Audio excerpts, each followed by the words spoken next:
Shalom saudaraku yang kekasih, apa kabar? Kita bersyukur kasih Tuhan begitu baik buat saya dan saudara.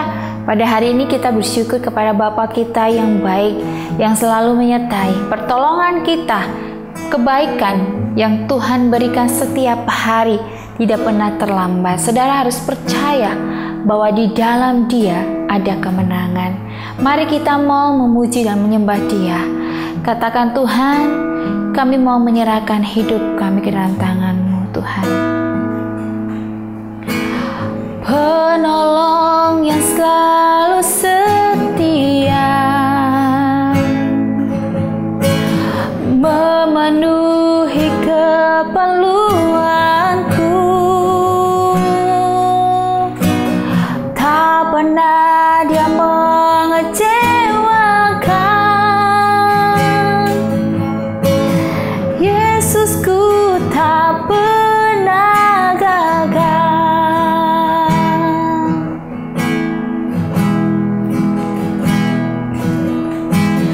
Penolong yang selalu setia, amin, memenuhi keperluanku, tak pernah Dia mengecewakan. Yesusku tak pernah gagal. Segala perkara dapat ku tanggung di dalam Dia yang memberi kekuatan. Tuhan Yesus penolong dan sahabat, tetap percaya Tuhan setia. Segala perkara dapat ku tanggung, amin Tuhan, di dalam Dia yang memberi kekuatan. Oh Tuhan Yesus penolong dan sahabat, tetap percaya Tuhan setia. Segala perkara dapat ku tanggung, amin Tuhan, di dalam Dia yang memberi kekuatan. Tuhan Yesus penolong dan sahabat, tetap percaya Tuhan setia.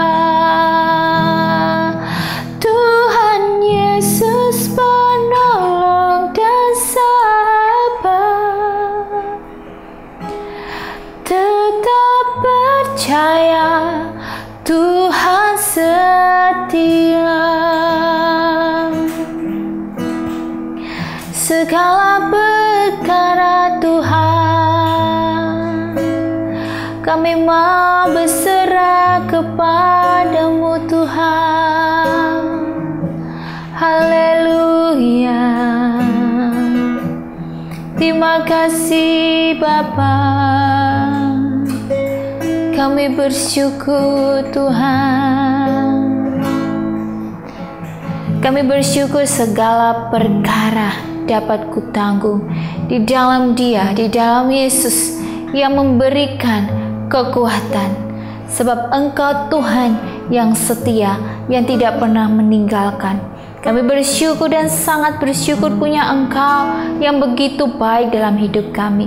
Sehingga pada hari ini kami datang, kami mau beri hati kami, tubuh, jiwa, dan roh kami untuk satu tujuan, ingin memuji dan memuliakan nama Tuhan.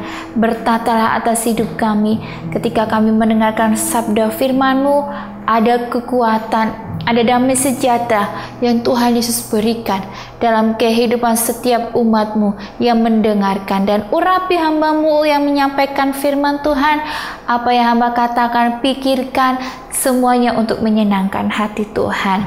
Terima kasih Bapa, kami bersyukur. Dalam nama Tuhan Yesus, haleluya, amin. Shalom saudaraku yang kekasih, apa kabar? Kita bersyukur ya saudara, Tuhan begitu baik. Saya selalu mengatakan Tuhan begitu baik karena memang saya merasakan setiap hari Tuhan begitu baik. Tuhan itu baik dalam segala keadaan ya. Apapun keadaan kita, mau senang, mau susah, mau sakit, maupun sehat, maupun suka, maupun duka, saya selalu merasa bahwa Tuhan itu baik di dalam segala hal. Untuk itu saudara, belajarlah setiap hari untuk bersyukur dan percaya bahwa setiap hari saudara boleh melewati hari-hari yang baik, tentunya bersama Tuhan. Kalau kita hidupnya percaya dan mengandalkan Tuhan, kita pasti akan diberikan kemampuan dan kekuatan. Kita pasti diberikan jalan keluar. Kita pasti diberikan hal-hal yang mustahil. Apa yang bagi saya dan saudara pikirkan itu mustahil, tetapi bagi Tuhan tidak ada yang mustahil. Mari kita mau datang, mau mendengarkan firman Tuhan. Mari kita mau baca bersama-sama di Pengkhotbah 3 ayat 1 sampai 13.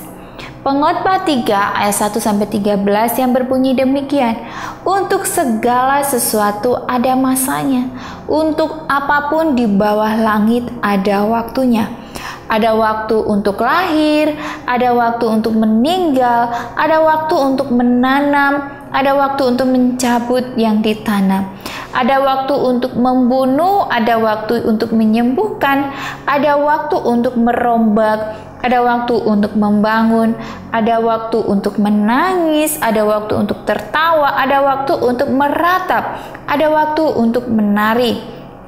Ada waktu untuk membuang batu, ada waktu untuk mengumpulkan batu, ada waktu untuk memeluk, ada waktu untuk menahan diri dari memeluk, ada waktu untuk mencari, ada waktu untuk membiarkan rugi, ada waktu untuk menyimpan, ada waktu untuk membuang, ada waktu untuk merobek, ada waktu untuk menjahit, ada waktu untuk berdiam diri, ada waktu untuk berbicara, ada waktu untuk mengasihi, ada waktu untuk membenci, ada waktu untuk perang, ada waktu untuk damai.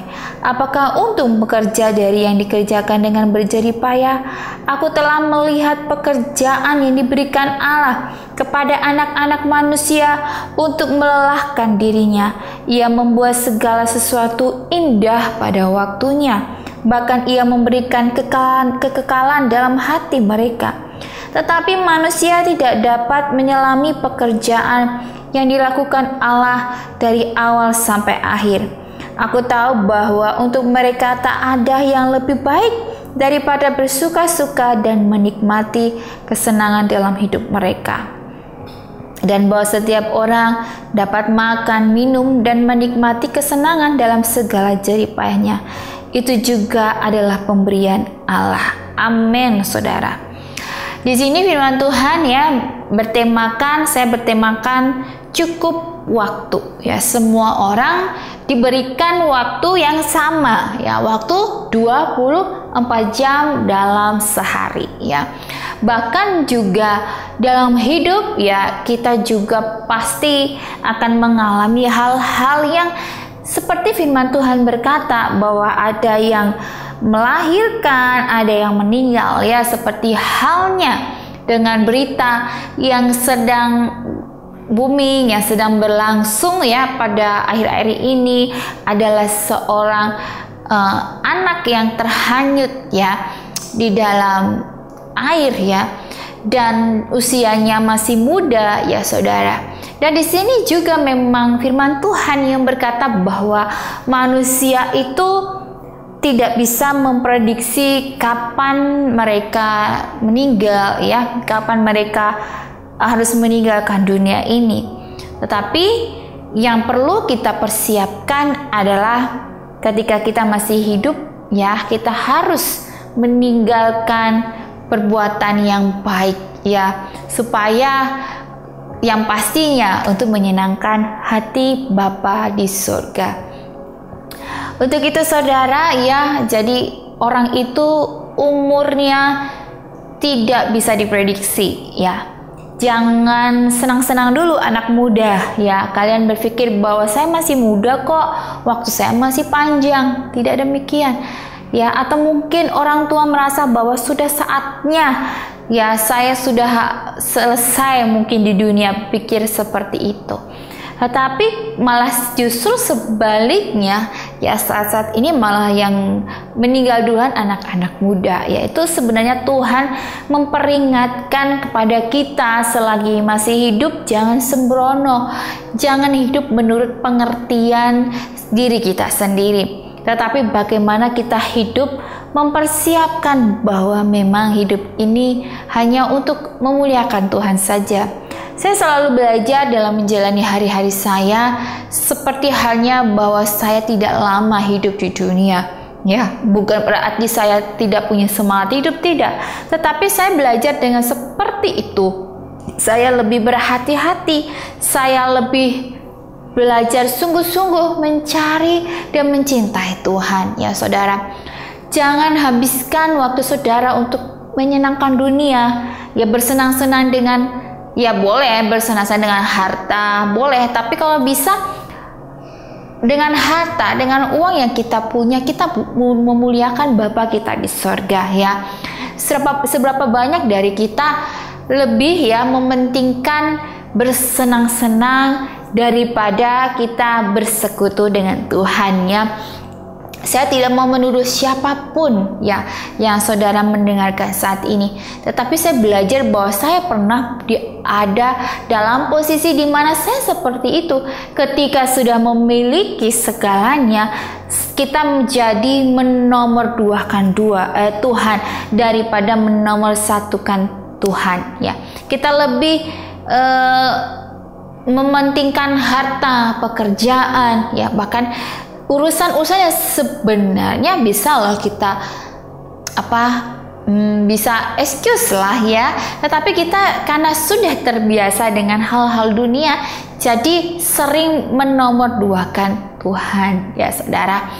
Selalu saya mengingatkan saudara supaya punya hubungan yang baik dengan Tuhan, karena ingat saudara, hari-hari yang Tuhan berikan yaitu kesempatan untuk saya dan saudara setiap hari memperbaiki hidup ya, untuk mencintai Tuhan ya.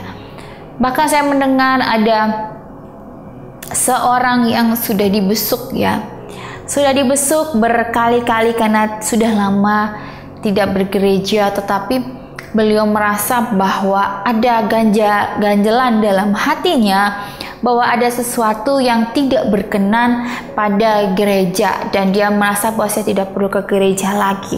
Padahal sebenarnya kalau saya lihat usianya itu sudah tua ya, dimana usia tua itu lebih harus mempersiapkan juga ya, untuk ya itu tadi, kita ini mau meninggal mau kemana ya.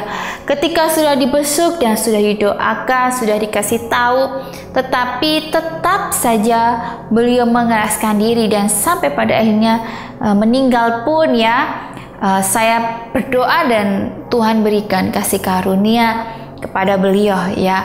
Untuk itu saudara, saya ingin saudara untuk ayo jangan keraskan hatimu ketika ada seorang yang mengingatkanmu untuk kembali kepada Tuhan, untuk membuang segala sakit hati, untuk membuang akar pahit yang ada dalam hati saudara.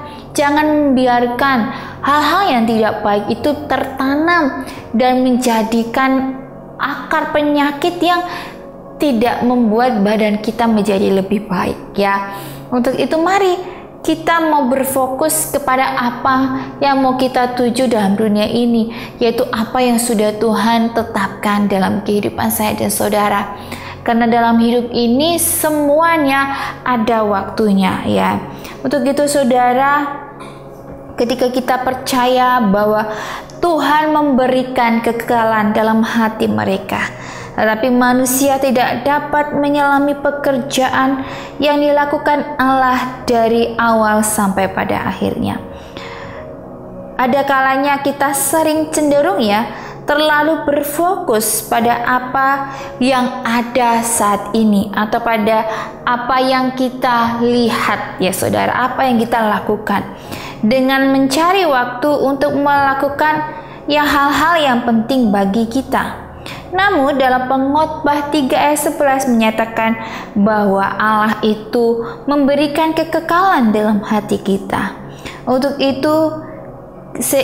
itu kita harus memperhatikan hal-hal penting semuanya, yaitu tentang pandangan kekal Allah dari awal sampai pada akhirnya. Dari kita dalam kandungan ibu, Tuhan yang menenun, bahkan Tuhan sudah memberikan kalau kita sudah dalam kandungan ibu, itu berarti ada rencana Tuhan ketika kita mau lahir ke dunia ini saudara. Untuk itu kalau kita sebagai makhluk ciptaan Tuhan, ayo jangan lagi sia-siakan waktu dan kesempatan, karena setiap kita yang dilahirkan di dunia ini itu ada rencana Tuhan loh saudara. Seberapa banyak mungkin, maafkan saya, ibu-ibu yang sudah menikah belum punya anak dan mereka berharap punya anak saudara, di mana mereka bergumul dan berdoa. Tapi saya percaya bahwa Tuhan selalu memberikan kekuatan kepada ibu-ibu yang menantikan buah hati. Dan ibu percayalah bahwa ada rencana Tuhan yang Tuhan mau berikan buat para ibu-ibu saudara. Jangan bersedih hati, tetapi berusahalah menyenangkan hati Tuhan. Percayalah jangan terlalu dipikirkan. Kalau kita terlalu memikirkan maka kita ini berpikir bahwa kemustahilan itu akan terjadi. Tetapi kita percaya bahwa tangan Tuhan itu berkuasa. Kalau Tuhan melihat bahwa ibu saat ini bisa mengurus anak atau bisa membawa visi yang Tuhan tetapkan pada anak yang nanti ditaruh dalam kandungan, maka Tuhan akan memberikan pada waktu yang tepat Untuk itu ibu juga yang sudah punya anak, itu berarti Tuhan kasih tanggung jawab. Tanggung jawab saudara bukan untuk cuman menyekolahkan, kasih makan, bukan. Tetapi di mana orang tua membawa anak-anak untuk hidup takut di dalam Tuhan, untuk percaya dan mengenal Tuhan secara pribadi. Mengenal Tuhan secara pribadi, bukan mengenal asal mengenal, tetapi bawa anak-anak kita mengenal Tuhan secara pribadi, membawa mereka bersekutu di dalam Tuhan, memberikan hidupnya mengutamakan Tuhan, supaya anak-anak kita kelak dewasa tidak salah langkah, tidak salah arah. Jadi peran orang tua mengenalkan anak-anak untuk takut Tuhan itu sangatlah penting. Saudara, saya katakan sekali lagi bahwa orang tua wajib membawa anaknya terutama mengenal Tuhan lebih intim, lebih pribadi. Anak saya sejak kecil saya sudah menanamkan firman-firman Tuhan. Saya selalu mengingatkan, apapun yang kamu perbuat, Tuhan melihat Kamu tidak bisa berbohong, karena Tuhan memakai orang tua membisikkan, memberikan hal-hal yang tidak baik dari anak, maka tidak bisa berbohong. Orang tua tahu saudara, karena Tuhan itu matanya melihat di sekeliling. Walaupun Tuhan terlihat, tetapi Dia itu ada dalam hati, dalam pikiran kita, dalam segala hal, dalam setiap hari. Bahkan saya duduk di sini, saya percaya Tuhan ada menyertai saya sehingga saya bisa menyampaikan firman Tuhan, bukan karena dengan pengertian saya, tetapi karena pengertian yang Tuhan kasih, hikmat-hikmat yang Tuhan urapi lewat mulut saya, lewat pikir saya. Untuk itu saudara, terima urapan Tuhan ketika menjalani hari demi hari. Minta kuasa Tuhan memenuhi saudara, memberikan hati yang sukacita, damai sejahtera. Karena saya percaya hari-hari ini banyak sekali berita-berita yang membuat kita menjadi menyerah, membuat kita menjadi takut. Tetapi saya percaya ketika saudara memberikan hidup saudara untuk Tuhan, untuk memberikan dan melakukan yang terbaik buat Tuhan, maka Tuhan akan menjaga saudara, memberikan kekuatan. Begitu, mari kita mau percaya kepada Tuhan bahwa sehingga saudara sampai saat ini dikasih kesempatan untuk hidup. Mungkin saudara yang sakit, terus Tuhan kasih kesempatan sembuh. Itu kesempatan loh saudara. Jangan lupa, kalau sudah sembuh lupa ikhtiarnya waktu sakit, ya janjinya waktu sakit sama Tuhan, lupa. Tapi kalau udah sehat, sudah ya. Jadi saudara harus apapun yang saudara lakukan ketika Tuhan kasih kesempatan ya, sembuh dari sakit, diberikan jalan keluar ya, Tuhan menolong, memperingatkan, itu kesempatan untuk yang saudara wajib ambil untuk mengingat kembali bahwa Tuhan itu masih sayang buat saudara untuk memperbaiki kembali. Mari kita berserah dan percaya dan berdoa. Tuhan, kami percaya sungguh bahwa waktu Tuhan itu pasti indah pada waktunya, bahkan waktumu itu yang terbaik Tuhan. Kami mau belajar memberikan waktu kami, kesempatan yang Tuhan kasih dalam hidup kami, memberikan yang terbaik dengan satu tujuan bahwa kami ingin memuliakan Bapa di sorga. Dan pada hari ini hamba menyerahkan setiap umat-Mu yang mendengarkan. Engkau jamah hati mereka, Engkau berikan hati yang lembut, hati yang mengasihi, hati yang mencintai Engkau, supaya setiap hari mereka boleh hidup menyenangkan hati Tuhan dan boleh membawa hidup mereka untuk memuliakan Bapa di surga. Kami bersyukur Tuhan dan berterima kasih atas kesempatan yang Tuhan berikan buat hidup kami. Kami mau mempergunakan sebaik-baiknya. Dan kami percaya sungguh berserah dalam nama Tuhan Yesus. Haleluya. Amin. Puji nama Tuhan. Shalom.